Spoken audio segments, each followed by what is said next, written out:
जब हम रोज अपने आप को भरना शुरू करेंगे तो एक्सेप्टेंस लेवल क्या हो जाएगा, विच डज नॉट मीन कि राय नहीं देनी है, विच डज नॉट मीन कि किसी को बताना नहीं है कि क्या करना है क्या नहीं करना. इट जस्ट मीन्स कि उनका संस्कार मेरे मन की स्थिति को डिस्टर्ब नहीं करेगा. क्योंकि अगर हम हर एक के संस्कार को देखकर अपने मन की स्थिति को डिस्टर्ब करते गए तो हमारी बैटरी. अब ये टेबल है, इस टेबल पे 5 चीज़ें हैं. ये 5 चीज़ें मेरी फैमिली है. मुझे फूल भी ऐसे वाले पसंद नहीं, मुझे बॉटल भी ये वाली पसंद नहीं, ये पेन देखो कैसे रंग का रखा हुआ है ये भी मुझे पसंद नहीं, और टेबल क्लॉथ तो मुझे बिल्कुल ही पसंद नहीं. लेकिन मुझे इसके साथ रहना है, मुझे इसके साथ रहना है. अब मेरे पास ऑप्शन क्या क्या है, इसमें से जो चीज़ों को चेंज कर सकते हैं उसको तो चेंज करते हैं, जो चीज़ों को चेंज नहीं कर सकते हैं उसको गिफ्ट दें कि उसके बारे में सोचे नहीं. क्योंकि अगर हम सोचते हैं तो हम इतनी नेगेटिविटी उसको रेडिएट करते हैं कि वो टेबल क्लॉथ पहले से भी ज़्यादा मैला हो जाता है. तो जिन चीज़ों को चेंज कर सकते हो, जिनके संस्कारों को बोल के चेंज कर सकते हो उनको बोल के चेंज करो. जिनको बोल के चेंज नहीं कर सकते उनको सिर्फ दुआएं देकर ही चेंज कर दो, वो हो जाएंगे चेंज. लेकिन उनको चेंज करने से पहले खुद अपने आप को कैसे रखना पड़ता है, स्ट्रॉन्ग. उसके लिए डेली मेडिटेशन करते हैं. और जब हम अपने आप को भरना शुरू करते हैं, आज के वातावरण में हम अपने मन को, आत्मा को भरने के लिए कुछ भी नहीं कर रहे. सारा दिन में कर रहे हैं कुछ, सारा दिन में शरीर का ध्यान रखते हैं, आत्मा का ध्यान नहीं रखते. और वो डे बाय डे बैटरी क्या होती जा रही है, फिर डिप्लीट. जीवन से सात्विकता खत्म होती जा रही है. सोच व्यवहार में सात्विकता खत्म होती जा रही है, मर्यादाएं टूटती जा रही हैं. तो जब मर्यादा की लकीर टूटेगी,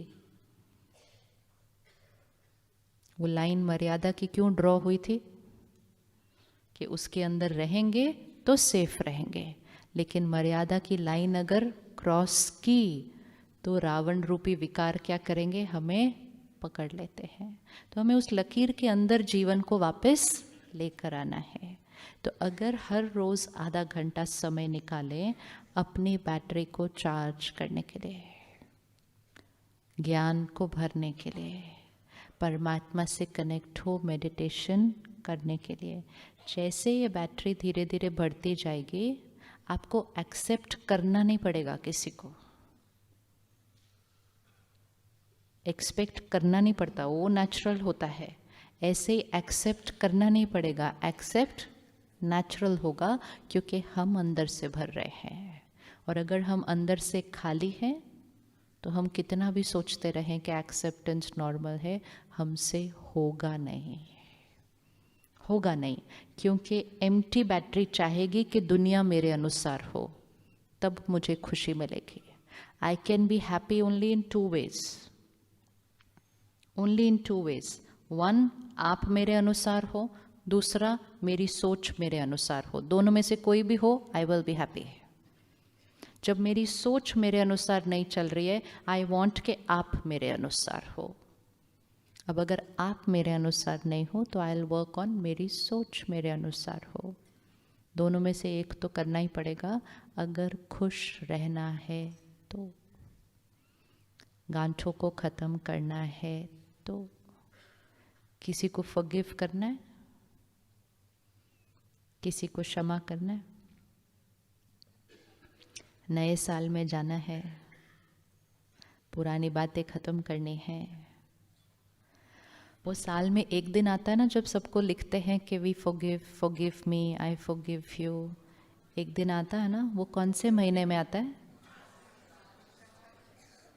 विच मंथ इज दैट, अगस्त. अच्छा, तो उस दिन आपने सबको फॉरगिव कर दिया था और सबसे फॉरगिवनेस मांग ली थी. मैसेज में तो यही आया था कि मन से मांग रहे हैं. मैसेज में तो नहीं आया था ये कि मन से नहीं मांग रहे हैं। इतना प्यारा मैसेज भेजते हैं सब एक दूसरे को। साल में एक बार नहीं हो सकता है, साल में एक बार नहीं हो सकता है। ये तो बात आई फिनिश, बात आई फिनिश, बात आई फिनिश। इस वाइट टेबल क्लॉथ को साल में एक बार साफ करेंगे तो कैसे होगा? देखो दीदी कहती है दिन में 2 बार करना पड़ता है। दिन में एक बार करने से भी नहीं चलता। क्यों नहीं चलता? क्योंकि बाहर धूल बढ़ती जा रही है, वातावरण में पोल्यूशन, वाइब्रेशन, नेगेटिविटी का बढ़ता जा रहा है। जो दिन में पहले एक बार सफाई करके चलता था अब नहीं चलता है। इसी तरह मन और चित्त को एक बार साफ करके पहले चलता था, अब नहीं चलता है। लेकिन एक बार भी नहीं करेंगे तो कैसे होगा? तो फिर वो चीज़ें सिर्फ रिचुअल बन जाते हैं कि हाँ वो दिन आया, सबसे क्षमा मांगी, सबको क्षमा किया। ये सिर्फ एक सुंदर सा मैसेज बन जाता है। और मैसेजेस हमारे डे बाय डे इतने सुंदर होते जा रहे हैं, नहीं होते जा रहे? जब से सोशल मीडिया आया इतनी क्रिएटिविटी है, इतना सुंदर मैसेज, इतना सुंदर मैसेज। पढ़ के ऐसा लगता है पूरी दुनिया को फॉरवर्ड कर दो, इतना सुंदर मैसेज है। करते हैं कि नहीं? और फिर अब प्यार से सबको फॉरवर्ड करते हैं, फिर वो लोग औरों को फॉरवर्ड करते हैं, और फॉरवर्ड करके वो इंडिया के एक छोटे से गांव में बना हुआ मैसेज पूरे विश्व में पहुंच सकता है। लेकिन इम्प्लीमेंट कितनों ने किया, ये इम्पोर्टेंट है। तो अब 15 दिन बाद फिर मैसेज भेजेंगे अच्छे अच्छे हैप्पी न्यू ईयर वाले। त्योहार आते ही इसलिए हैं कि वो आए, हम अपनी चेकिंग करें। कुछ भी साफ नहीं है तो उसको साफ करें। जब साफ कर लेंगे ना तो मैसेज तो भेजने की ज़रूरत ही नहीं पड़ेगी। क्योंकि अभी हमने क्या किया? मन से नहीं किया, मैसेज भेज दिया। मन से कर देंगे तो मैसेज भेजने की ज़रूरत ही नहीं है, क्योंकि वाइब्स ही चली जाएंगी सामने वाले तक। हमारी सोच पहुंचती है।